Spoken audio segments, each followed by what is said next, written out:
लाने गए तो उसने यही जवाब दिया कि मेरी माँ छत के नीचे नहीं रहती तो मैं कैसे रहूँगा। मेरे भगवान कैलाश बाबा बर्फ की नगरी पर बैठे हैं, उनके ऊपर छत कहाँ है, तो वो दोनों छत पे नीचे आएंगे तब मैं आऊँगा। लो मैं क्या जवाब दूँ। ये है संत की। तो हमने कल ये अनुभव किया कि देखो ऐसे भी अवधूत रहते हैं और आप सबने रह के दिखाया। लेकिन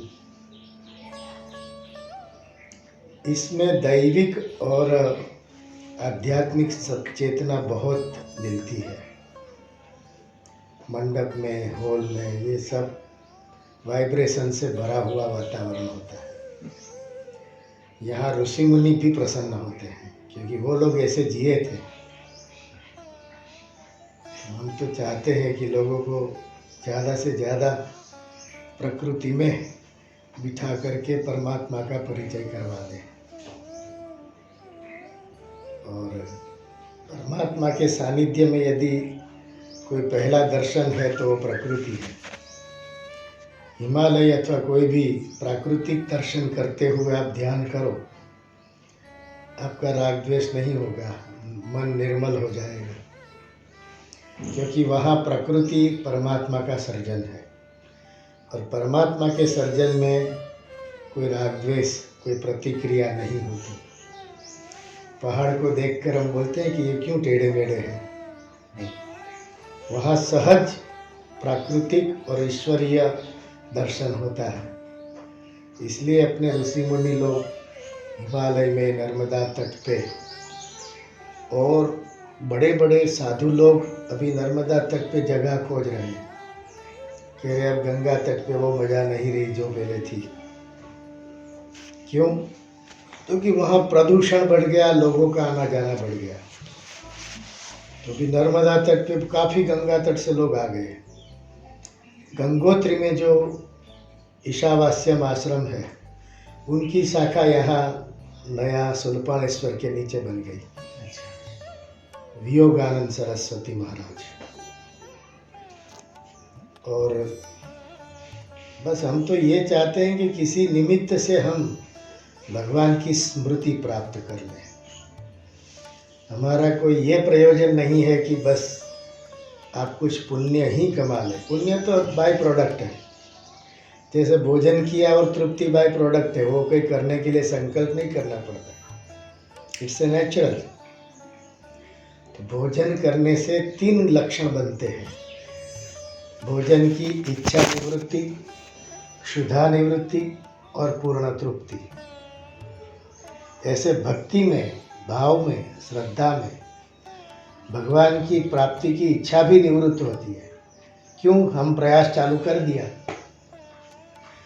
और सद्गुरु के वचनों में विश्वास होने के नाते अब जरूर परमात्मा प्राप्त हो जाएगा, तो उसकी तृप्ति भी होने लगी कि नहीं, अब भगवान दूर नहीं है। और जब उनके ध्यान भजन में, प्रकृति के द्वारा परमात्मा के दर्शन में, जब परमात्मा के साथ हमारी वृत्ति बनती है तो प्राप्त की निवृत्ति भी सहज हो जाती है।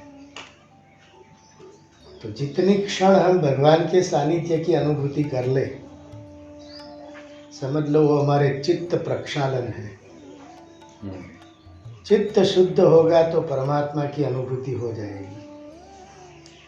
चित्त के मलिनता के कारण ही हमें उनकी अप्राप्ति आभासित होती है। आईने के सामने आप बैठे ही हो, लेकिन आपका दर्शन नहीं हो रहा है। आवरण है मलिनता। बस सद्गुरु के दिए हुए पोछे से और भक्ति का वात्सल्य से उसको पोछने की प्रयास करिए, आपको अपने निज स्वरूप का दर्शन हो जाएगा। लेकिन दर्शन की अनुभूति के बाद अपने हृदय में इस संसार का विषय आगे आ जाइए। तो माता लोग कहते हैं यहाँ सभी आसन पे बैठ सकते हैं। प्रयास ये करिए कि ये संसार मुझे शाश्वत सुख कभी भी नहीं दे सकता और परमात्मा मुझे शाश्वत सुख ही देने वाले हैं।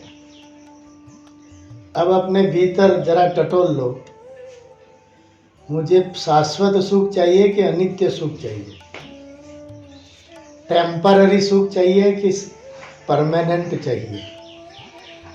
सीधी बात है। फिर संसार के संयोग में सुख है, लेकिन वियोग में दुख है कि नहीं है? जबरदस्त है। कोई रातों रात कह दे कि घर खाली करो, किराया पूरा होया, तो हम लोग चिल्लाने लगते हैं। संसार के सभी विषय में, सभी व्यक्ति में, सभी परिस्थिति में संयोग भी है, वियोग का दुख भी है, इंक्लूडिंग योर बॉडी, जिसको आप सबसे ज्यादा चाहते हो, है कि नहीं? हर देश में संयोग भी है, विषयों में दुख भी है। हर काल में सुख भी है, दुख भी है। गाढ़ निद्रा का आनंद भी है और जल्दी उठने में दुख भी होता है कि यार आज का जल्दी उठना पड़ेगा। तो देश काल वस्तु, आपकी प्रिय से प्रिय वस्तु को भी आप देख लो, सुख भी है लेकिन दुख भी है। तो ध्यान रखिए, मृत्यु समय में जहां जहां हमने सुख की गांठें बांधी है ना, वो तोड़ने में ही देर लगती है। इसलिए मृत्यु असह्य हो जाता है। मृत्यु की असह्यता और कुछ नहीं है। हम लोगों को मृत्यु की असह्यता नहीं होती। क्यों? हम किसी से बंधते नहीं हैं। मिले तो मेरा परिवार है, बिछड़े तो कि वो अपने कर्तव्य करने गए हैं। ये आनंद है, कहीं भी बैठ सकते हैं। आपका नित्य संयोग कितना हमको आनंददायक है, उसके लिए एक कुर्सी तो है ना, इधर आ जाए। 10 मिनट आप खूब संसार का चिंतन करिए, 10 मिनट भगवान का चिंतन करिए और दोनों का कंक्लूजन निकालिए कि किसमें आनंद मिला। साधना हमेशा प्रैक्टिकल बनाइए, सिर्फ शाब्दिक न रखिए। संसार के चिंतन में जिस जिस विषय का आप चिंतन करोगे और उसका विस्मरण होगा तो कष्ट भी होगा। देख लो, कहीं इतना अच्छा विषय व्यक्ति को मैं मिल रहा था, अब मन से निकल गए, कहाँ गए पता नहीं। मन में आने वाली वृत्ति भी प्रारब्ध होती है, इसलिए अगला विचार कौन सा आएगा वो आपके हाथ में नहीं है, वो भगवान के हाथ में है। और भगवान की ओर से आपके कर्म के फल अनुसार वृत्ति आती है। वृत्ति माने विचार। और ध्यान दीजिए, संसार मन में है, मन संसार में नहीं है। मन संसार में होता तो हमने बताया था कि आप पुणे जाकर अपने घर में देख लो क्या हो रहा है। मन जाता है ना, भटकता है। आप बोलते हो मन नहीं भटकता। मन को जहाँ सुख बुद्धि होती है उसकी कैसेट निकाल के वो देखता रहता है। जैसे आप घर में अकेले होते हो और आपको जो सुखद कैसेट लगती है वो निकाल के आप टीवी में लगाते हो, तो आपका टीवी 24 घंटे चल रहा है। तो भगवान का भजन का आपका अभ्यास ही नहीं है, जन्मों जन्म से नहीं किया, इसलिए तो जन्म लेना पड़ा। यदि आपने भगवान की प्राप्ति कर ली होती तो आपको ये जन्म ही नहीं होना था।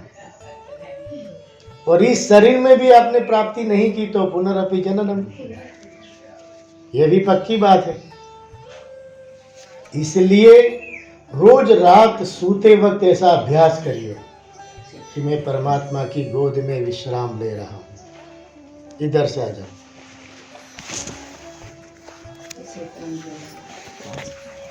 माध्यम बन गया है। देखो, हमारा सुख बुद्धि का संबंध होता है ना, वहाँ ये तकलीफ होती है।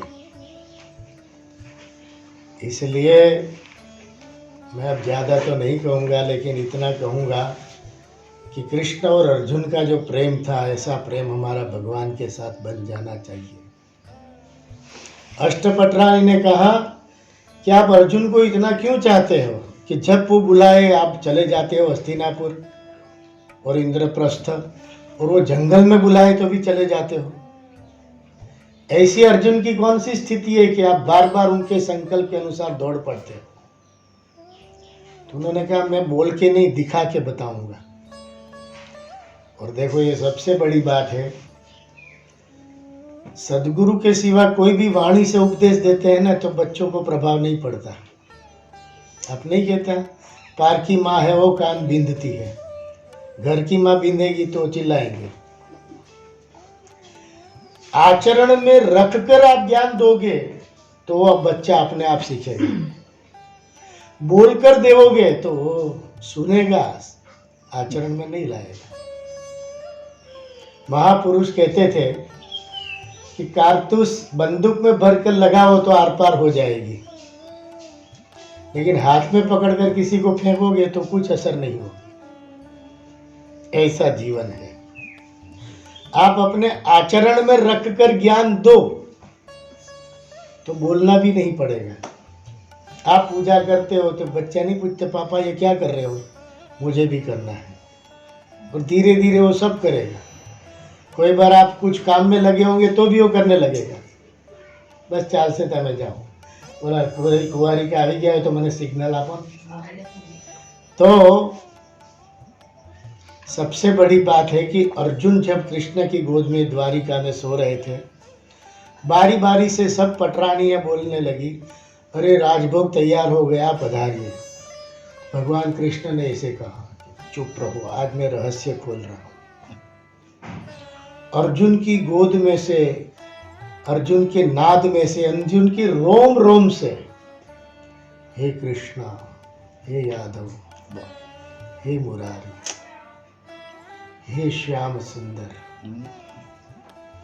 हे पार्थ सारथी, ऐसी उनकी रोम रोम में आवाज आ रही थी। और सभी पटरानियों को कहा कि देख लो मैं अर्जुन को क्यों चाहता हूं। जब हमारा इतना प्रेम से, प्रसन्नता से, गंभीरता से, भगवान की तन्मयता से, इतना तन्मयता से करो कि आपके बाजू वाले को भी वो स्पंदन मिलने लगे कि ये भीतर से जप कर रहा है।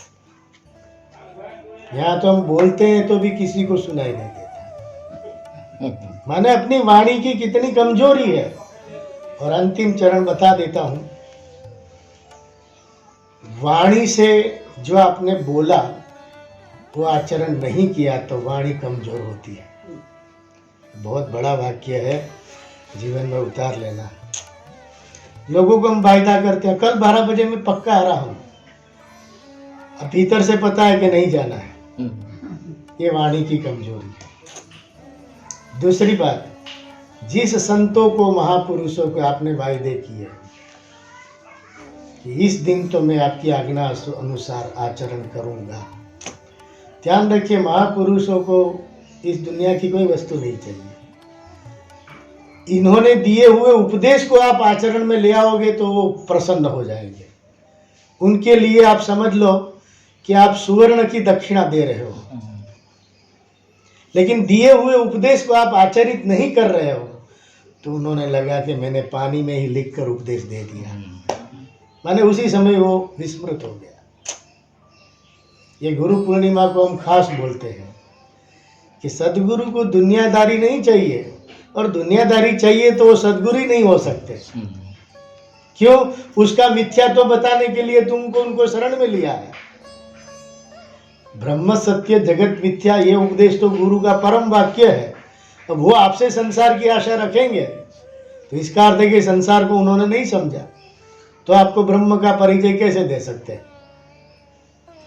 लेकिन उनका परिचय इतना ही है, शास्त्र का उपदेश जो गुरु मुख से निकलता है, जिसमें गुरु परंपरा का भजन है और वो आप आचरण में ले आए, तो समझ लो आप जीवन के सदगुरु के परम उपासक हो। उपासना का ये परम लक्ष्य है, परम आचरण है, जिससे फायदा ये होगा आपके मन में आत्मबल बढ़ेगा, बुद्धि में निष्ठा बढ़ेगी कि मुझे क्या चाहिए और क्या नहीं चाहिए। अभी हमारी मिक्स अवस्था है, संसार भी चाहिए और भगवान भी चाहिए। तो होता क्या है, मुख में हमारे नमक की गोली है और हम ऊपर से दूध पाक पी रहे हैं। दूध पाक का भी स्वाद नहीं आ रहा है, नमक भी नहीं मिल रहा है और दूध फट रहा है, माने ब्रह्म ज्ञान विस्फोटित हो रहा है। इसलिए मैं ऐसा नहीं कह रहा हूं कि 24 घंटे आप उपासक बन जाओ, लेकिन वो सिद्धांत जब जीने की बात आए तब आप अपने माया को आगे करके अपना स्वार्थ निकाल लेते हो, वो अज्ञानता है। कोई 100 रुपया करप्शन देने आए, कोई सिद्धांत से आपने किसी को आदेश आचरण का वचन दिया, नहीं निभाया और वो करप्शन भी अंडरग्राउंड ले लिया, समझ लो आपने गुरु का उपदेश बाजू पे रख दिया। आपने तय किया कि मैं एक माला भगवान की कृपा से इष्ट देव की करूंगा, चाहे अपने इष्ट देव के सामने ही मंत्र दीक्षा ले ली मान लो, तो वचन कमजोर नहीं होना चाहिए। वो कमजोरी जो है ना, समझ लो आपकी बुद्धि को और मन को पायमाल कर देगी। फिर आप कहेंगे स्वामी जी मन हमारा मानता ही नहीं है, बुद्धि से हम सोचते हैं वो होता ही नहीं है, रात को सोचते हैं जल्दी उठेंगे और वो सुबह सूर्य भगवान उठाते हैं तब उठते हैं। तो जीवन में जो या माँ आनंद महिमा का उपदेश है, जो बोलो वो करो, करो फिर जीवन में अनुभव करो, तो आपको अनुभव होगा कि आत्मबल बढ़ रहा है। अभी छोटी छोटी बात में हम डामाडोल हो जाते हैं, क्यों? हमारा मन कमजोर है, बुद्धि कमजोर है, कोई डिसीजन ही नहीं ले पाते, और उसका मूल कारण है जप शक्ति का अभाव, सदगुरु के उपदेश को आचरित करने का अभाव समझते होंगे ना। तो ऐसी कमजोरी को मिटाओ, और मन और बुद्धि से ही साधना होती है, ध्यान रखना। ये दोनों इंस्ट्रूमेंट आपके परिपक्व नहीं होगा तो कुछ नहीं होगा। शरीर से सेवा कर पाओगे, लेकिन भगवान के सानिध्य की अनुभूति मन और बुद्धि से होती है। मन से प्रेम होता है भगवान में, बुद्धि से उनका परिचय होता है। और ये दोनों साधन परिपक्व नहीं हुए तब तक भगवान सामने आ जाएंगे तो भी आप नहीं पहचान पाएंगे, क्योंकि ये दोनों इंस्ट्रूमेंट कमजोर होगा। पहले मन तो अश्रद्धा कर देगी, बुद्धि भी तर्क वितर्क करने लगेगी, ऐसे भगवान थोड़े हो सकते हैं। अब भगवान का कोई नियम है कि इसी रूप में नहीं आएंगे, वो तो बालिका बन के भी आएगी, बुढ़िया बन करके आएगी, आपके सामने वृद्ध बन करके आएंगे, पुत्र बन करके आएंगे, बालक बन के भी आएंगे, कुछ भी रूप लेकर आ सकते हैं। इसलिए तो आप बोलते हैं त्वमेव सर्वम मम देव देव, आप सर्व रूप में मेरे हो। जब आप बोलते हैं कि सर्व है तो वो सर्व रूप में भी आ सकते हैं कि नहीं? लेकिन हाँ, भागवत जी में एक शब्द दिया है, मैं तो बोलने बगैर रह नहीं सकता, कि आप जिस रूप में भगवान को चाहते होंगे, मान लो बालक रूप में चाहते होंगे तो बालक रूप में ही आएंगे, युवा रूप में चाहते होंगे तो युवा रूप में ही आएंगे, प्रौढ़ रूप में चाहते होंगे तो प्रौढ़ रूप में ही आएंगे, और वृद्ध रूप में चाहेंगे तो वृद्ध रूप में आएंगे। ये यथा माम प्रपद्यन्ते तान प्रशिक्षम भजामि अहम, गीता जी में कहा कि जिस रूप में भक्त मुझे भजता है उस रूप में मैं उनके सामने प्रकट होता हूँ। जसोदा माँ ने बाल रूप में चाहा तो बाल रूप में आए, देवकी ने संयोग वियोग की भावना की तो उस रूप में आए, आर्त भाव में भी आए। जैसे द्रौपदी ने आर्त भाव से पुकारा तो भगवान कृष्ण अवतार द्वारिकाधीश बन करके आए। लेकिन ध्यान रखिए, जिस भक्त ने जिस रूप में चाहा था उस रूप में भगवान प्रकट हुए थे। उनको अपना कोई रोल नहीं होता। मुचकुंद ऋषि ने चाहा कि मेरे ऊपर वस्त्र बिछाओ और मुझे दर्शन दो, तो भगवान ने दे दिया। इसलिए मैं आपको कहता हूं, एक रूप, एक मूर्ति और एक मंत्र, एक निष्ठ बनाइए तो आपके हृदय में एक परिपक्वता आएगी, सहज दर्शन होगा। कैसा? जैसे मैं कहूं कि आपका पुत्र को याद करे तो कैसा एक ही रूप दिखता है कि नहीं, कि इस रूप में मेरा पुत्र है। इसी रूप में आप कहो कि बाल कृष्ण, तो आपके हृदय में वही कृष्ण का रूप आना चाहिए जिसकी आप भक्ति कर रहे हो। एक रूप, एक मंत्र और एक निष्ठा, कि इसके सिवा मुझे कोई रूप की आसक्ति नहीं है, तो सब आसक्ति मिट जाएगी और भगवान में आसक्ति करोगे तो प्रेम हो जाएगा। उसी को भक्ति कहते हैं। कृष्ण कन्हैया लाल की जय, कोटेश्वर महादेव की जय।